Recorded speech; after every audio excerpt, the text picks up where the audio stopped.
राधे राधे।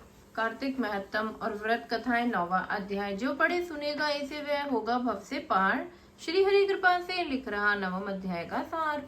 राजा पृथु बोले कि हे श्रेष्ठ मुनि नारद जी, आपने कार्तिक मास के व्रत में जो तुलसी जी की जड़ में भगवान श्री विष्णु का निवास बताकर उस स्थान की मिट्टी की पूजन करना बतलाया है। अतः मैं श्री तुलसी जी के महात्म को सुनना चाहता हूँ। तुलसी कहाँ और कैसे उत्पन्न हुई, यह बताने की कृपा कीजिए।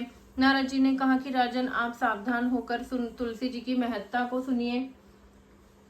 नारद जी ने कहा कि आप सावधान होकर तुलसी जी की महत्ता तथा उनके जन्म का प्राचीन इतिहास सुनिए। एक समय जब देव गुरु बृहस्पति और देव राजेंद्र कैलाश पर्वत पर शंकर जी का दर्शन करने गए तो भगवान शंकर ने अपने भक्ति की परीक्षा ली। उन जटाधारी दिगंबर ने उनके मार्ग में अवरोध डाला। यद्यपि वह तेजस्वी, शांत, लंबी भुजा और चौड़ी छाती वाले गौर वर्ण अपने विशाल नेत्रों से युक्त तथा सिर पर जटाधारे वैसे ही बैठे थे, तथापि उन भगवान शंकर को न पहचान कर इंद्र ने उनका नाम, धाम आदि परिचय पूछा और कहा कि शंकर जी आपने अपने स्थान पर हैं या कहीं गए हैं। इस पर उस तपस्वी ने कुछ नहीं कहा, परंतु त्रैलोकीनाथ के ऐश्वर्य से गर्वित होकर इंद्र कब चुप रहते।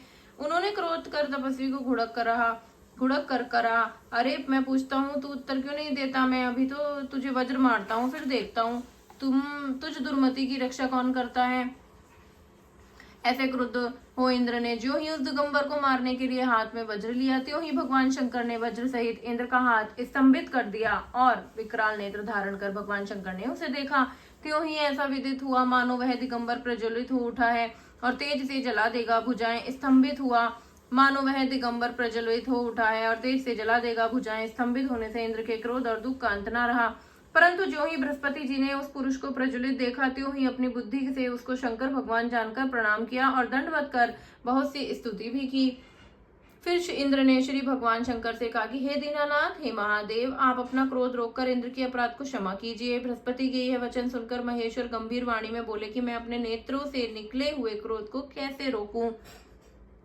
तब बृहस्पति जी ने कहा कि भगवान, भक्तों पर दया करनी चाहिए। आप अपना भक्त वत्सल नाम सार्थक कीजिए। आप अपने इस तेज को कहीं और स्थापित कर इंद्र का उद्धार कीजिए। तब भगवान शंकर ने गुरु बृहस्पति से कहा कि मैं तुम्हारी स्तुति से प्रसन्न हूँ जो तुमने इंद्र को जीवन दान दिलवाया है। मैं विश्वास करता हूँ कि मेरे नेत्रों की अग्नि अब इंद्र को पीड़ित न करेगी। बृहस्पति से ऐसा कहकर भगवान शंकर ने अपने माथे से निकले हुए अग्नि में तेज को अपने हाथों में लेकर क्षीर सागर में डाल दिया। फिर लीलाधारी भगवान अंतर ध्यान हो गए। इस प्रकार जिसको जो जानने की इच्छा थी उसे जानकर इंद्र और शंकर बृहस्पति अपने स्थान को चले गए।